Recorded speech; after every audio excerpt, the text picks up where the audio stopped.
Winter is not letting up, and not only in Poland, Sapporo, Japan, and some regions of the United States are buried in snow. 17 states have declared a state of emergency due to difficult conditions. Schools are closed and over 10,000 flights have been canceled. Winter makes life difficult for residents, but at the same time brings a lot of joy to children. An attack of winter. It sounds alarming, but the residents of Washington are having a wonderful time. Enjoying it. I love how people come together when it's snowing. It's just fun. Snowball fights, sledding at the Capitol, something for everyone. It's beautiful. It's so fun to go down Capitol Hill. It was great powder this morning. It's getting a little sleety now, but we're having a great time. New Yorkers have mixed feelings. The snow, I think it's like obnoxious because there's too much and we can't get out of the house unless we have to shovel or like do anything. But it's my first time here in 3 years and I kind of miss it. So planning that maybe we can do something other than shovel and just play with the kids. The blowing in my face pricks like little pins, but it's great to see it. The mayor of New York has decided to close schools and introduce remote learning. I know that this may disappoint some students, so if you do see me, feel free to throw a snowball at me. Forecasters warn of bitterly cold temperatures and dangerous conditions. A state of emergency has already been declared in 17 states. This will not just be snow. This storm will also bring with it intense cold, a prolonged period of frigid temperatures that will last through the next week.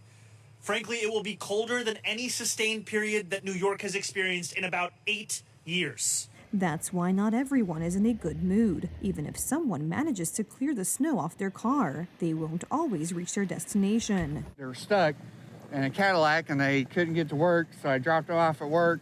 Their coworkers stuck at the same spot. They can't get to work. Freezing rain and ice affected public services and transportation. More than 17,000 flights were canceled across the country. A state of emergency was declared in many states. I love and hate it at the moment. It's great because we don't have this kind of weather in London, but it's bad because we can't go around.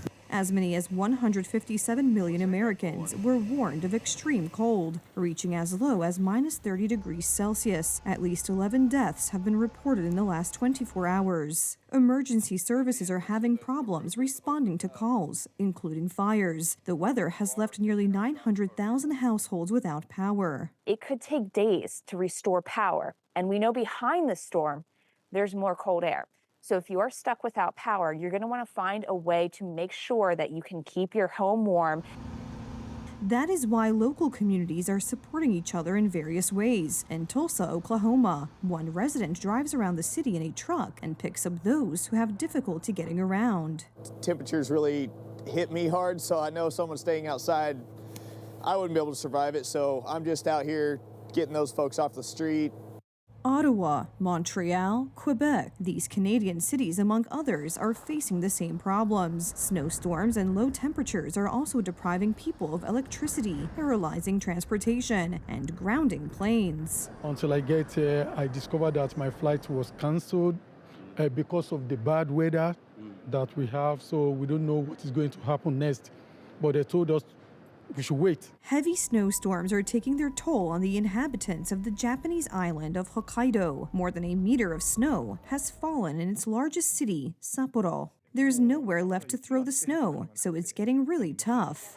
As a result, transport has been paralyzed. Hundreds of trains have been delayed or canceled. There are also problems on the roads. I've been waiting for a taxi for about an hour, but it still hasn't arrived. About 7,000 passengers were forced to spend the night at the airport. I've been waiting here for 6 hours, but I'm giving up. Snowfall and strong winds are also paralyzing Denmark and Sweden. In Copenhagen, 24 flights have been canceled, and in southern Sweden, a ferry to Poland has not departed from the port of Ystad.